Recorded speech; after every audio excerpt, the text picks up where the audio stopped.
Hello everyone, I am Dawn Hunt. I am the author of A Kitchen Witch's Guide to Love and Romance through Simon & Schuster Tiller Press, and I'm super excited to be sharing all of my books and things with you today. I'm actually standing here in my office space, which is actually where I've done most of my writing for pretty much everything. It's where I conduct my business when I'm not at my office. This is my home office space. And behind me is the first bookcase we will be exploring today. It's a very big bookcase. I have a lot of books, and it's funny because I didn't realize I had quite so many books until the publisher asked me to do this tour for you. So this will give you a little bit of who I am, what has influenced me, and what I like, and maybe you like the same stuff, and we'll find out that we have a lot in common. So this is sort of like this top shelf here is most of my fiction. Most of my fiction books, things that I've really enjoyed reading, like for fun and for pleasure, which is usually fantasy, or you'll see I have my whole Harry Potter collection, which is very, very used. It's very loved. One of my absolute favorite books, it's actually not a work of fiction, but it's also a Simon & Schuster, is As You Wish. I'm a huge Princess Bride fan. So when this book came out, I want to say like 4 people bought it for me, and I also bought my own copy, so I have like 2 copies of these at this point. Great book. If you haven't had it, read it. It's awesome. I also have 2 copies of The Princess Bride, the book. This was my first one. It's been my favorite movie since I was a little kid, so of course I have the book, and I have like lots of other great stuff with that.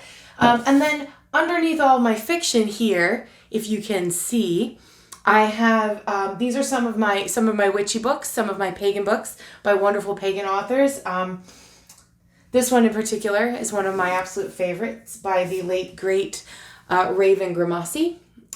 Really just a wonderful human being, a great friend, and someone who meant the world to me. But this was one of his books, and one of the first that I had of his. A lot of my books, I actually don't have as many as I used to.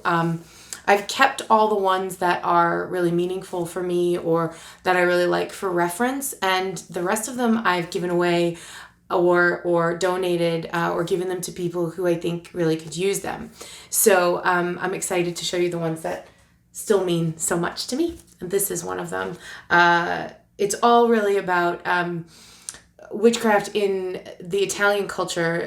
Some of us call that strega, which is really great. It's all about the old ways and old European craft of witchcraft and paganism. So it's really, really amazing. If you haven't checked out his work, please do. He's great. Let's see, what else do I have here? And then I have a couple of little businessy books and some entrepreneur magazines. Most of my business books are all at my office, and a lot of them I listen to on audio. So it's not quite as much as I actually have, but it gives you a taste of the things that I've got.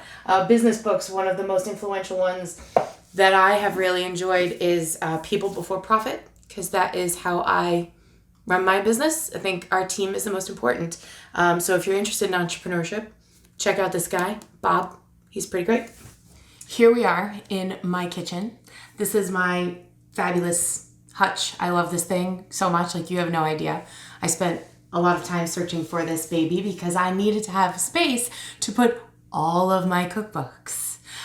So I love this space. Sitting here with my cookbooks is one of my favorite things in the whole wide world, and it's one of my favorite places to be. So let me show you what I have here. On this side, I've got everything categorized. On the right side, it's all witchy cookbooks. So it's all things that are of kitchen witchery and food magic and, kind of like spellcraft and what I do, basically. These are all the things that sort of taught me how to do what I do. I'm going to show you my very first kitchen witchery book. It's really special. This book, Kitchen Witch's Cookbook by Patricia Telesco. I found this in a bookstore in, 2000. It was 20 years ago, okay? And I have been just poking around and looking for stuff, and I found this, and I opened it up and I started reading what Patricia Telesco had written here, and I thought, gee, this is me. This is exactly who I am. This is exactly what I do. This is exactly how I feel about food and how I cook. So it's really, really special. And as I'm flipping through it, I don't know if you can see, but like it's all stained on the side, and the pages are they're all dog-eared and marked up here. I've got notes. I've got little notes stuck in here. Things that I circled. I was like, oh, I gotta go back and make that later. This is really special. And like I said, I've had this book for 20 years, and I hope to have it for the rest of my life and keep on referencing it. And I hope that my book, through Simon & Schuster, Kitchen Witch's Guide to Love and Romance, finds its way onto your shelf like this one found its way into my life, and that you use it like I've used this one. It's a cookbook. It should get messy, and it should get, you should break the binding, and it should, and people hate when I say that, but it's true. Your books should be loved, especially your cookbooks.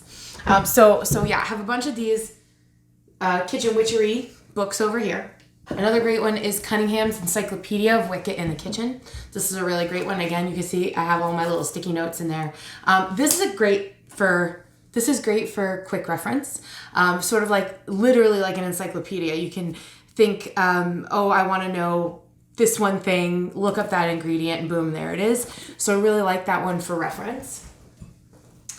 And all of these have different specialties in them. Some of them are vegetarian, but they're all really, really simple and really great, and they've helped me develop my own style of kitchen witchery, which is wonderful. But I do love traditional cookbooks. Like, I can't say that enough. I love traditional cookbooks. So I do tend to buy them, and I just love to look at the pictures. I love to get inspired. So you can see I have like a range of different things from Williams Sonoma cookbooks, from Eating Well. I said that's my favorite magazine. I have vegetarian cookbooks. I have gluten-free cookbooks.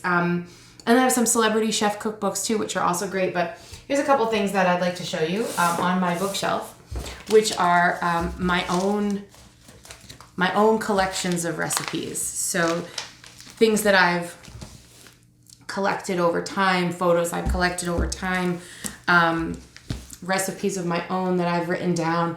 These are really important to me, and I find that as I go on, I make more and more of these things as I get influenced and inspired by the other things that I learned from other books and other cookbook authors and magazines, and those go in here. Now, the last thing I want to show you is something really, really special. It's kind of tucked away. And this is a collection of recipes that were my grandmother's. And if you know any other Italian cooks, you'll know that the magic is in the food. And I have all of these little recipes that are actually in her handwriting. So this is like my most prized possession in my kitchen. Pie crust recipe here. There is a recipe in here for something that in my family we call grandma bread. And it is like a stromboli stuffed with spinach and cheese. And I will never, ever, ever share that recipe. It's way, way, way too special. So thank you so much for joining me on a tour of all of my books and all of my favorite things. Again, my name is Dawn Hunt. I am the author of A Kitchen Witch's Guide to Love and Romance through Simon & Schuster Tiller Press. Bye, guys.